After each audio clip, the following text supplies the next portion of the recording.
हाँ जी दोस्तों, नमस्कार। तो मैं उपस्थित हो चुकी हूँ आपके अगले वीडियो लेक्चर के साथ, जिसमें हम बात करेंगे सच्चिदानंद हीरानंद वात्स्यायन अज्ञेय की गद्य कृतियों की। इससे पहले लेक्चर में मैंने इनकी काव्य कृतियों का विश्लेषण किया था और साथ ही इनके जीवन के विषय में भी चर्चा की थी। तो जैसा कि गद्य कृतियाँ जो हैं वो सच्चिदानंद की बहुत अधिक क्या हैं, व्यापक हैं, विस्तृत हैं। इनकी गद्य कृतियों ने हिंदी साहित्य को बहुत अधिक प्रभावित किया, क्योंकि ये मध्यम वर्गीय चेतना के कलाकार हैं। वैज्ञानिक यथार्थवाद में बहुत अधिक विश्वास रखते हैं, जिसके कारण ये व्यक्ति को प्रत्येक स्तर पर देखते और परखते हैं, जिसके कारण इनके काव्य में लेखन के अंदर क्या है, बहुत अधिक बौद्धिकता, मनोवैज्ञानिकता और दार्शनिकता का सूक्ष्म विवेचन मिलता है।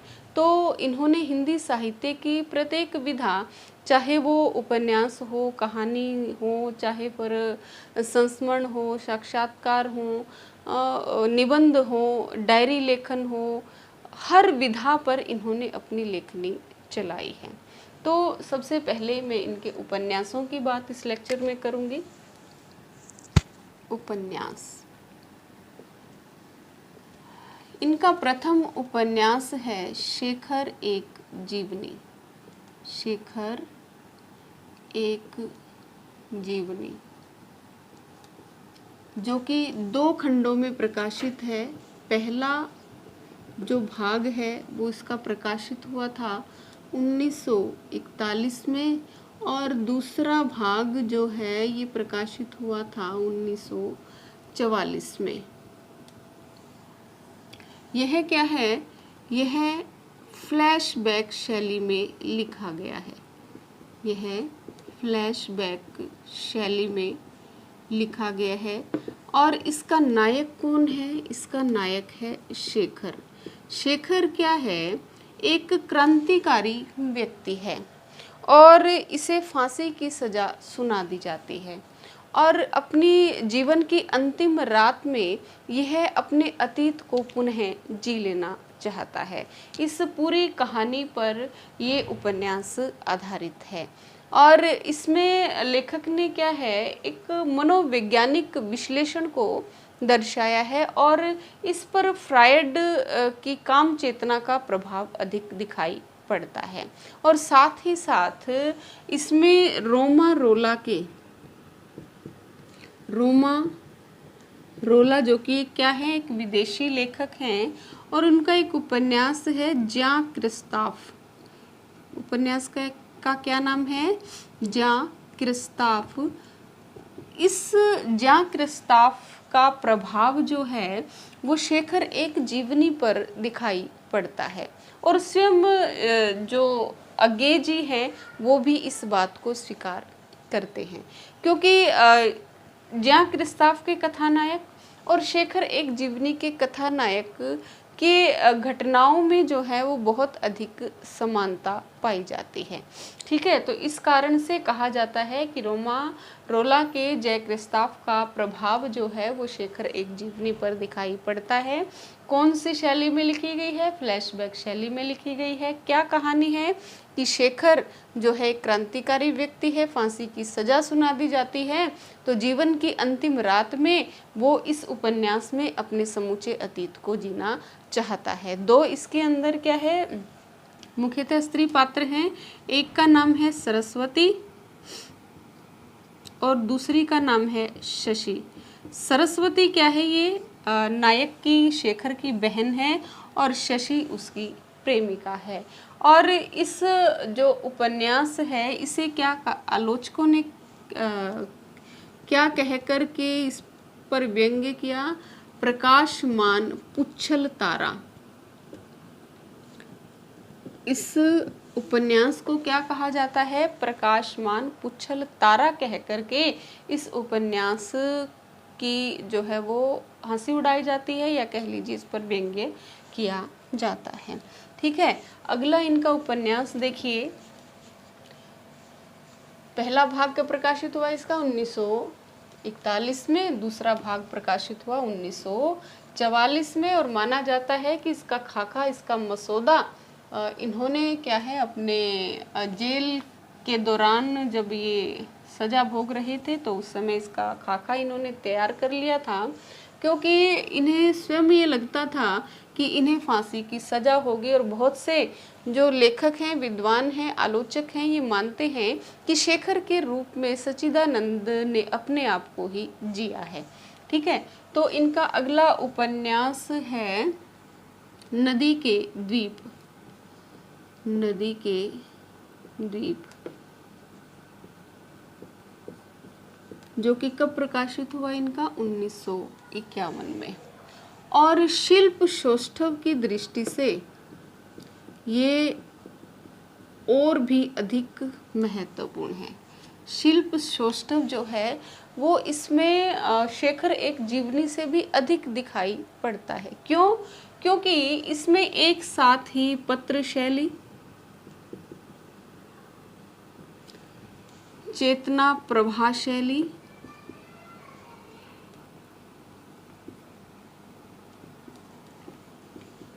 प्रत्यावलोकन शैली,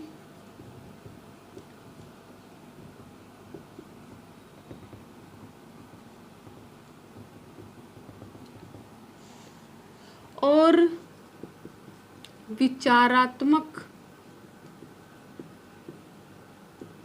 विधान एवं बिंब प्रधान शैली जो है वो सब कुछ इसमें एक साथ दिखाई पड़ता है। तो जो ये रचना है नदी के द्वीप 1951 में जो प्रकाशित हुई, ये शिल्प सौष्ठव की दृष्टि से बहुत ही अधिक महत्वपूर्ण है। और इसमें 4 पात्र हैं मुख्यतः। ये प्रेम कहानी पर आधारित है। इसमें 4 पात्र हैं, 2 पुरुष पात्र हैं और 2 महिला पात्र हैं। पुरुष पात्र कौन कौन से हैं? एक तो है भुवन और दूसरा है चंद्र माधव। चंद्र माधव, ठीक है। और महिला कौन से हैं? महिला है इसमें एक तो गोरा और दूसरी का नाम है रेखा। इन चारों की प्रेम कहानी पर ये पूरा उपन्यास आधारित है।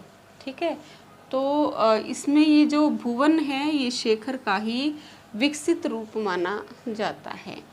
अगला इनका उपन्यास है जिसका नाम है अपने अपने अजनबी, जो प्रकाशित हुआ इनका 1961 ईस्वी में। तीसरा कौन सा उपन्यास है इनका? अपने अपने अजनबी। अपने अपने अजनबी, और ये प्रकाशित हुआ था 1961 में।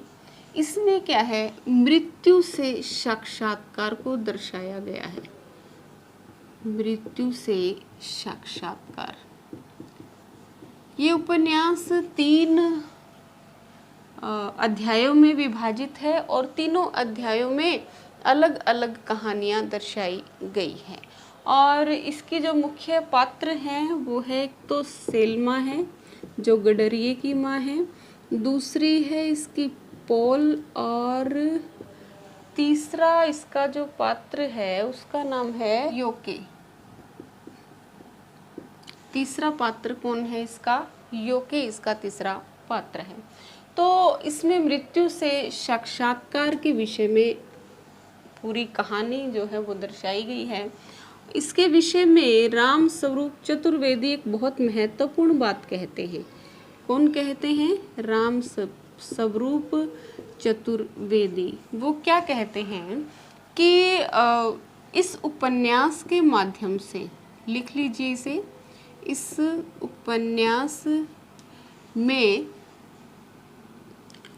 उपन्यास में आगे भारतीय जीवन दर्शन, इस उपन्यास में आगे भारतीय जीवन दर्शन और आस्था का सहारा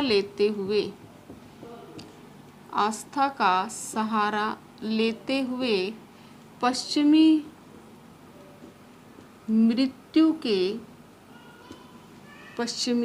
मृत्यु के आतंक का अतिक्रमण करते हैं। पश्चिमी मृत्यु के आतंक का अतिक्रमण करते हैं। कौन कहता है ये बात? राम स्वरूप चतुर्वेदी, जिन्होंने क्या लिखा? हिंदी साहित्य और संवेदना का इतिहास लिखा। उसमें ये बात करते हैं कि इस उपन्यास में अज्ञे ने भारतीय जीवन दर्शन और आस्था का सहारा लेते हुए पश्चिमी मृत्यु के आतंक का अतिक्रमण किया है या करते हैं। ठीक है, तो ये थे इनके 3 उपन्यास। पहला उपन्यास कौन सा था इनका?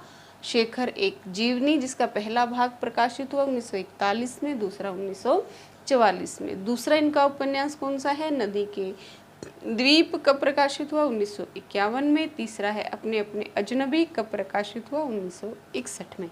ठीक है, अब हम बात करते हैं इनके कहानी संग्रहों की।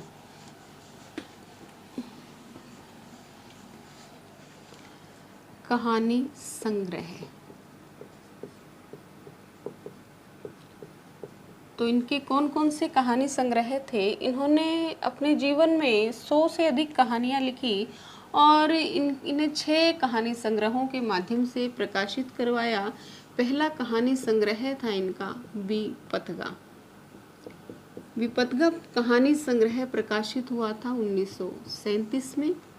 दूसरा इनका कहानी संग्रह था परंपरा, कब प्रकाशित हुआ? 1944 में। और इस परंपरा कहानी संग्रह में मध्यम वर्गीय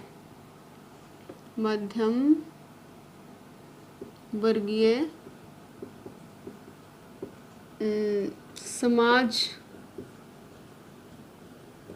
की, मतलब मध्यम वर्गीय सामाजिक जीवन को परंपरा कहानी संग्रह में दर्शाया गया है। इस प्रकार की कहानियाँ लिखी हुई हैं जो मध्यम वर्गीय समाज से संबंधित हैं।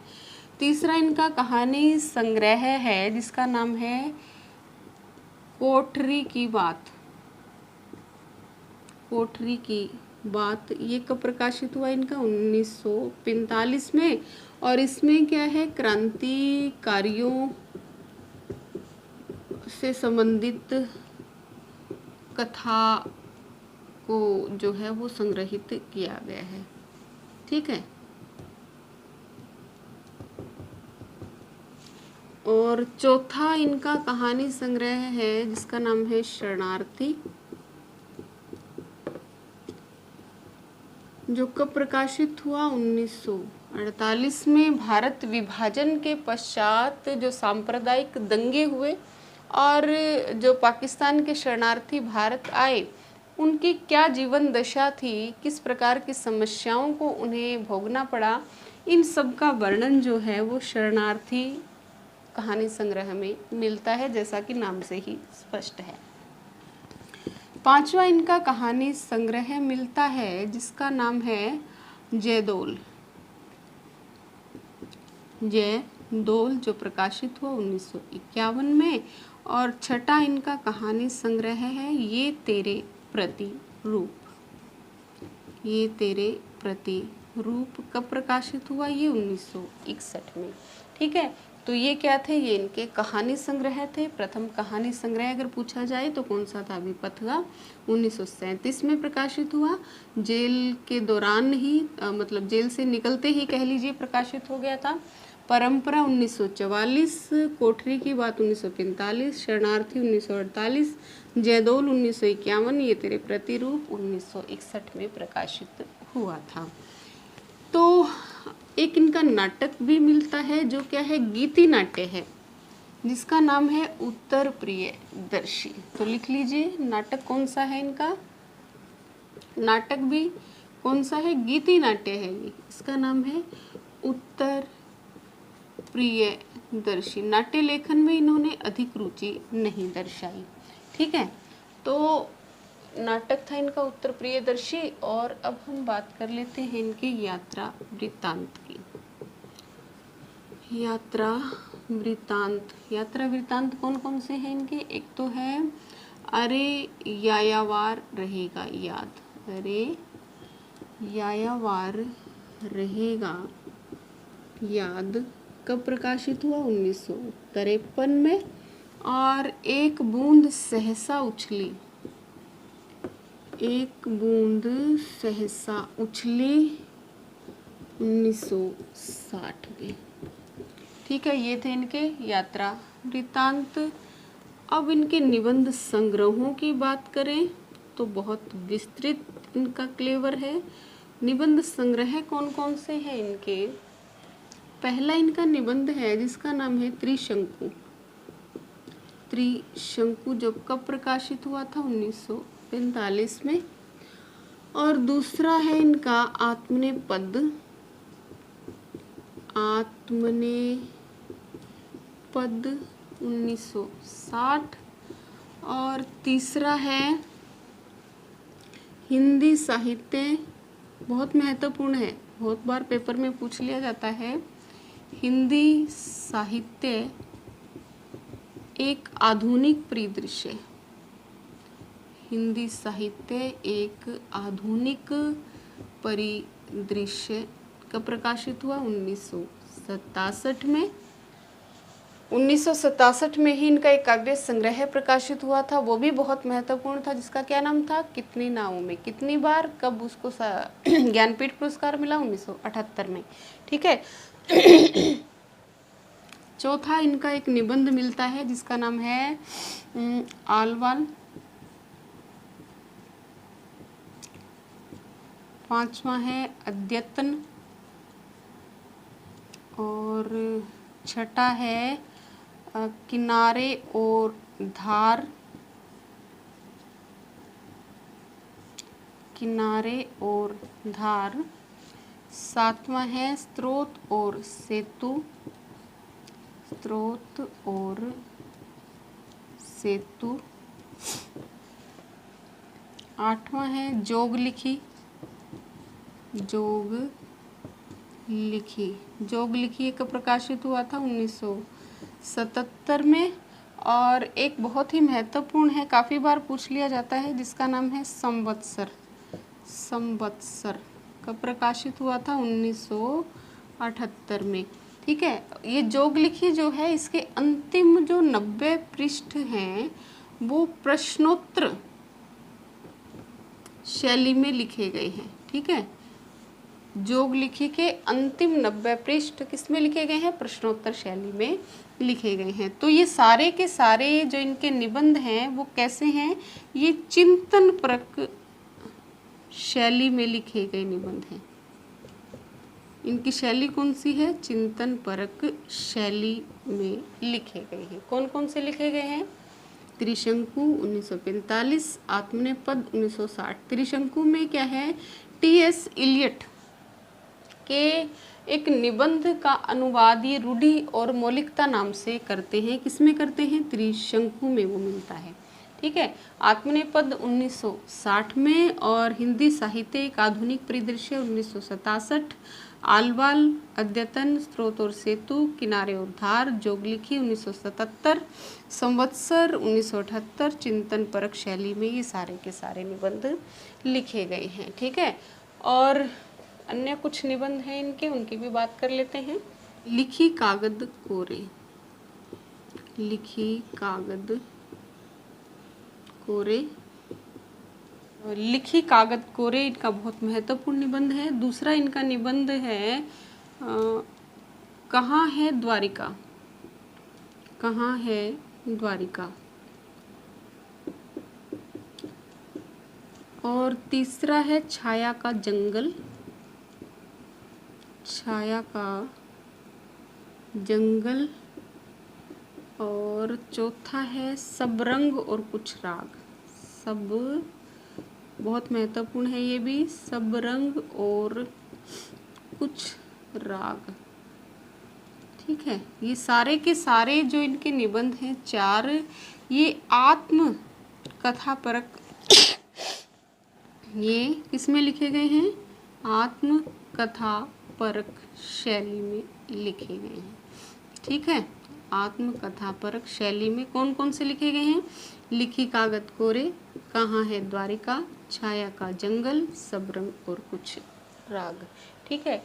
ये क्या थे? ये इनके निबंध संग्रह थे जो बहुत ही महत्वपूर्ण है। एक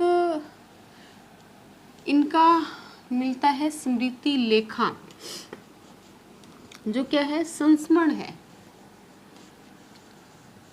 परंतु लेखक ने स्वयं उसको संस्मरण नहीं कहा। अब हम इनके संस्मरणों की बात करेंगे तो इनका एक संस्मरण मिलता है जिसका नाम है स्मृति लेखा, जो कब प्रकाशित हुआ था 1982 में। इसमें क्या मिलता है, इसमें 12 अग्रज लेखकों के स्मृति का आलेख मिलता है।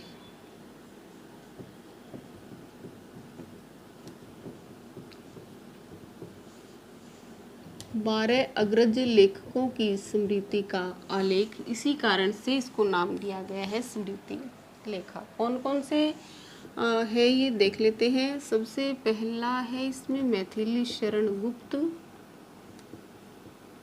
मैथिली शरण गुप्त, इनको ये नाम भी देते हैं अलग अलग, हम बात करेंगे। दूसरी है मैथिली शरण गुप्त के लिए ये राष्ट्र कवि नाम से इनका संस्मरण लिखते हैं। निराला का संस्मरण लिखते हैं ये बसंत का अग्रदूत, बसंत का अग्रदूत।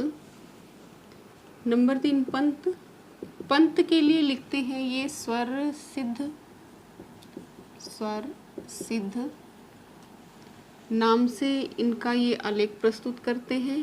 और दिनकर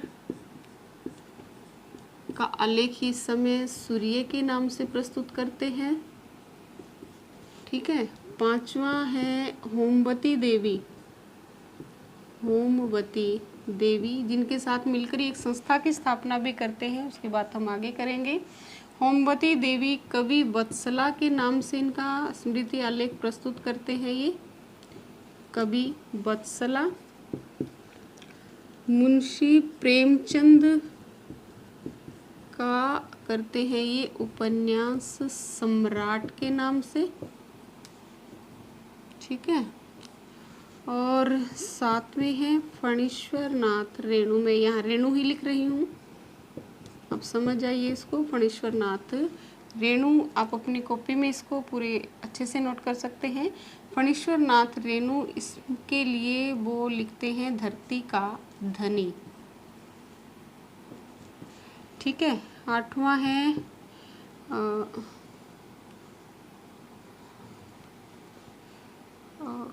बाल कृष्ण शर्मा नवीन, बाल कृष्ण शर्मा जिसको नवीन भी कहा जाता है। ठीक है। तो इनके लिए वो लिखते हैं, बाल कृष्ण शर्मा नवीन के लिए लिखते हैं असीम ओ ससीम, असीम ओ ससीम। ठीक है। और माखनलाल चतुर्वेदी, माखन लाल चतुर्वेदी के लिए वो लिखते हैं भारतीय आत्मा एक चुनौती, भारतीय आत्मा एक चुनौती। ठीक है। और 10वां वो लिखते हैं हजारी प्रसाद द्विवेदी, हजारी प्रसाद द्विवेदी के लिए लिखते हैं वो, क्या कहते हैं इन्हें, 20वीं सदी का बाण भट्ट, 20वीं सदी का बाण भट्ट। और 11वां इनका है जिसका नाम है राय कृष्ण दास, राय कृष्ण दास, जिसे ये क्या कहते हैं, स्मरण का स्मृतिकार, स्मरण का स्मृतिकार। ठीक है। और 12वां इनका आलेख मिलता है जिसमें वो लिखते हैं स्वर कोकिला, स्वर कोकिला सब जानते ही हैं कि किसको कहा जाता है, सरोजिनी नायडू। सरोजिनी नायडू के लिए किस नाम से आलेख लिखते हैं ये, स्वर कोकिला। तो इन्हें एक बार दोबारा से देख लीजिए। मैथिली शरण गुप्त के लिए क्या नाम प्रयोग करते हैं, राष्ट्रकवि। निराला को कहते हैं वसंत का अग्रदूत। पंत स्वरसिद्ध नाम से स्मृति आलेख लिखते हैं। दिनकर के लिए समय सूर्य। होमवती देवी के लिए कवि वत्सला। प्रेमचंद उपन्यास सम्राट। रेणु धरती का धनी। बहुत बार पेपर में पूछ भी लिया जाता है कि धरती का धनी किसे कहा गया है, बताइए। तो किसे कहा गया है, फणीश्वरनाथ रेणु को।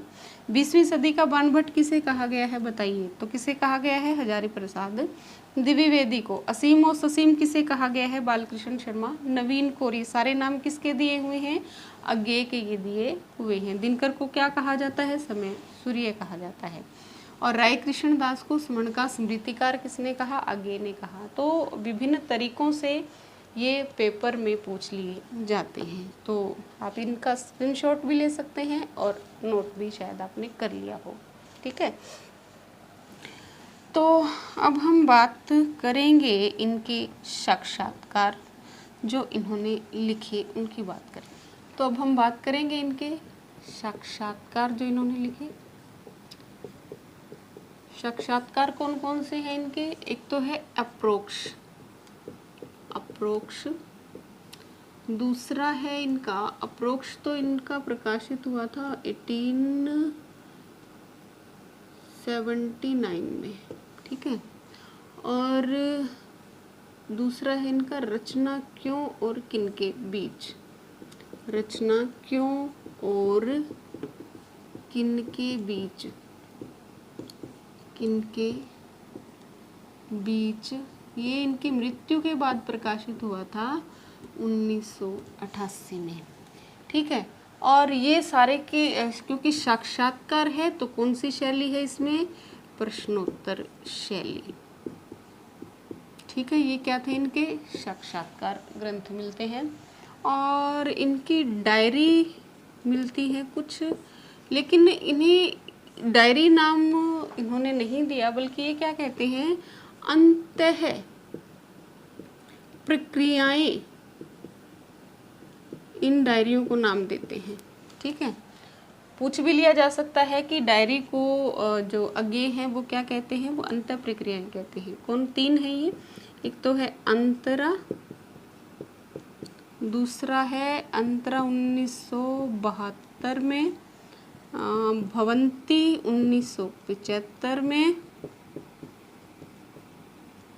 और तीसरी है इनकी डायरी जिसका नाम है शाश्वती, जो कि कब प्रकाशित हुई थी, 1979 में, ठीक है। तो ये थी इनकी डायरियाँ। अब हम बात करेंगे इनके प्रकाशन की कि इन्होंने किन किन पत्रिकाओं का प्रकाशन किया। सबसे पहले कुछ काव्य संकलन थे जो इन्होंने संपादित किए थे। संपादित काव्य संकलन देख लीजिए, संपादित काव्य संकलन। जैसा कि आप सभी जानते हैं कि चारों सप्तकों का प्रकाशन इन्होंने ही किया था। प्रथम सप्तक जिसे क्या कहा जाता है, केवल तार सप्तक कहा जाता है, कब प्रकाशित हुआ था, ये 1943 में। अच्छा, दूसरा तार सप्तक कब प्रकाशित हुआ था, 1949 में। तीसरा तार सप्तक 1951 में। और तीसरा कब प्रकाशित हुआ था, तीसरा 1959 में।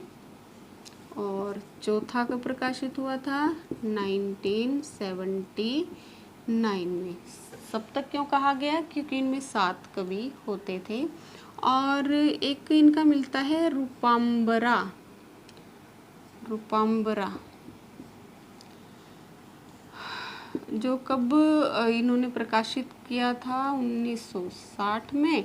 और एक और मिलता है पुष्करणी, पुष्करणी इनका प्रकाशित इन्होंने संपादन किया था इसका 1959 में। तो तीसरे सप्तक का भी 1959 में, पुष्करणी का भी 1959 में। सारे के सारे क्या हैं, काव्य संकलन है जिसका संपादन किसने किया था? अगे ने किया था। ठीक है, तो पहला 1943, दूसरा सप्तक 1951, तीसरा 1959, चौथा 1979 और रूपाम्बरा 1960, पुष्करणी 1959 में। ठीक है, अब हम बात करते हैं इनके द्वारा संपादित या प्रकाशित पत्र पत्रिकाओं की। वैसे तो हल्की सी नज़र हमने पिछले लेक्चर में भी मार ली थी, तो अब हम दोबारा से इसको कर लेते हैं। क्या है? पत्र पत्रिकाएं। ठीक है, कि कौन कौन सी, बहुत बार पूछ लिया जाता है कि कौन सी पत्र पत्रिकाओं का इन्होंने संपादन किया। तो पहली थी सैनिक। ठीक है, कब प्रकाशित होती थी? 1936 में। कहाँ से? आगरा से। और क्या थी ये? साप्ताहिक थी। ठीक है, और दूसरी थी विशाल भारत। कब प्रकाशन शुरू किया? 1937 में। मासिक थी और ये कलकत्ता से निकलती थी। ठीक है, और तीसरी पत्रिका थी इनकी दिनमान, 1965, दिल्ली से निकलती थी और ये भी क्या थी? साप्ताहिक थी। ठीक है, एक पत्रिका जिसका स्वयं ही इन्होंने प्रकाशन कार्य शुरू किया था, प्रतीक, 1947। कहाँ से निकलती थी? इलाहाबाद से निकलती थी। प्रयाग भी कह दिया जाता है, इलाहाबाद से निकलती थी। और क्या थी? ये मासिक थी।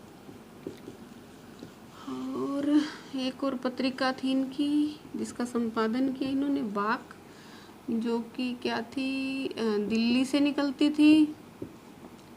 अंग्रेजी पत्रिका थी और त्रैमासिक थी। ठीक है, क्या थी? त्रैमासिक थी, मतलब 3 महीने में एक बार निकलती थी। फिर इन्होंने नव भारत टाइम्स, जो कि दिल्ली से ही निकलता था और दैनिक था। ठीक है, उसमें भी काम किया। नया प्रतीक पत्रिका में भी काम किया। कहीं कहीं बिजली पत्रिका में भी कह दिया जाता है कि इन्होंने काम किया था। ठीक है, तो ये थी इनकी पत्रिकाएं। अब हम बात कर लेते हैं कि कुछ सभाओं की भी इन्होंने स्थापना की थी, संस्थाओं की कह लीजिए, संस्थाएं, गठित संस्थाएं। ठीक है, तो ये कौन कौन सी थी? इन्होंने मेरठ में होमवती देवी के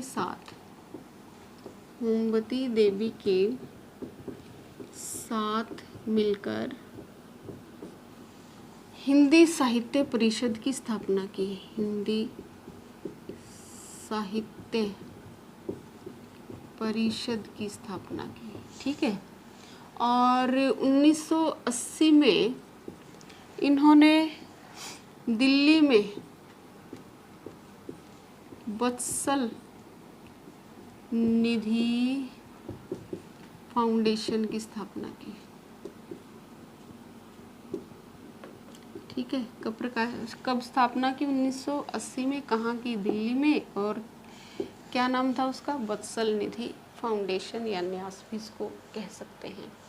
ठीक है, तो उनके जीवन की, उनके काव्य कृतियों की, उनकी गद्य कृतियों की हर बात मैंने इस लेक्चर में कर ली है। और इन्हें एक अंतर्राष्ट्रीय पुरस्कार मिला था जिसका नाम था गोल्डन रीथ, और ये पुरस्कार प्राप्त करने वाले ये प्रथम भारतीय थे। इन्होंने अपने जीवन में 2 विवाह भी किए थे। इनकी पहली पत्नी का नाम था संतोष देवी। ठीक है, जिनसे इन्होंने विवाह किया था 1940 में, और 1945 में फिर इसको तलाक दे दिया था। ठीक है, फिर उन्होंने दूसरी पत्नी थी जिसका नाम था कपिला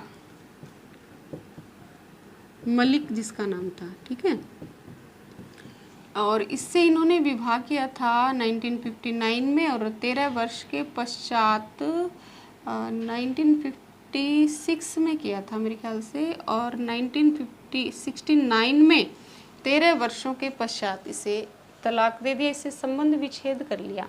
ये कपिला मलिक जो थी वो बहुत अधिक पढ़ी लिखी महिला थी। ये स्वयं भी लेखिका थी और बहुत सी संस्थाओं की अध्यक्ष भी रह चुकी हैं, और बहुत मतलब प्रोफेसर भी रह चुकी हैं। और इसका जो देहांत है वो अभी हाल ही में 2020 में 16 सितंबर 2020 में अभी इसका देहांत हुआ है। इसका कपिला मलिक ये क्या थी, ये अज्ञे की दूसरी पत्नी थी। ठीक है, तो मुझे नहीं लगता कि अज्ञे के विषय में कुछ भी जिज्ञासा आपके मन में रह गई होगी। हमारा ये लेक्चर यहीं पर समाप्त होता है। और आपको ये लेक्चर कैसा लगा कमेंट बॉक्स में कमेंट करके ज़रूर बता दिया करो। कोई प्रश्न हो तो वो भी पूछ लिया करो, कोई उसका हर प्रश्न का आपको समाधान मिलेगा। और अगर आपको मेरा काम पसंद आया हो, मेरा लेक्चर पसंद आया हो, तो कृपया करके इसे लाइक कीजिए, शेयर कीजिए, सब्सक्राइब कीजिए, ताकि ज़्यादा लोगों को इसका फ़ायदा मिल पाए। ठीक है, धन्यवाद।